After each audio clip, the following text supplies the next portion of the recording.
the Admin, Gear, and the Settings tab to access the Settings screen. The first section is where you can set your company's branding on your corporate Shufflrr site. Enter the company's name or whatever you want to have appear in the Browser tab when the site is open. Upload 2 company logos, one for display on a dark background, one for display on a light background. Be sure these are PNGs with the dimensions specified. Please note these PNGs themselves should have no background because they will be displayed over shades of gray and gradients on the site. Finally, add your favicon, an icon 32 by 32 pixels for display in the Browser tab. With the settings as shown, the Browser tab will look like this. Scrolling down, here you can continue to customize your company's Shufflrr site. First, you can select one of 3 pages to be the corporate homepage. Next, you can customize the top of the presentations page. This is a place where many companies like to add things like the contact information for the company's Shufflrr administrator and a link to help guides and manuals for your company. Note that you can use the many tools at the top of the section to be creative with the look and feel. For example, changing the font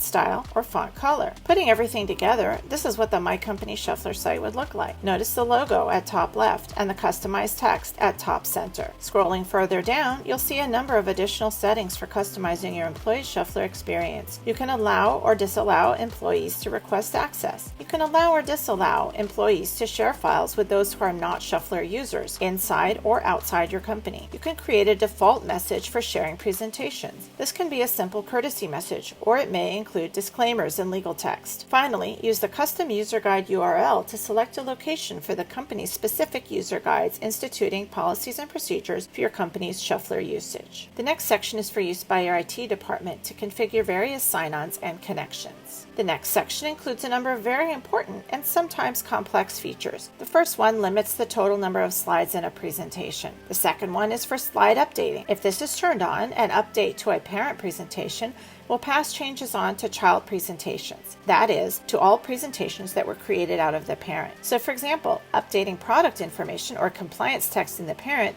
would automatically update that information everywhere it appears. For more information, please do check out the parent, child, and slide updating sections of the user manual. The next switch we recommend leaving off unless you and employees have received training from Shufflrr sales. Data fields are placeholders. They can be used on locked slides or locked presentations to allow very limited customization. For example, here, the admin has set it up so that presentations that are otherwise locked can be customized with a date and sales rep name. Please contact Shufflrr Sales for detailed training on data fields. The next section allows you to make certain slides mandatory. For example, for branding or compliance, click to find and add the desired slides. The last section here determines whether users receive activity notification, how often notifications are sent, and what notifications are sent. These are default settings for the whole site. Individual users can also configure their specific settings to override the defaults in their user profile. The last section is also for use by your IT department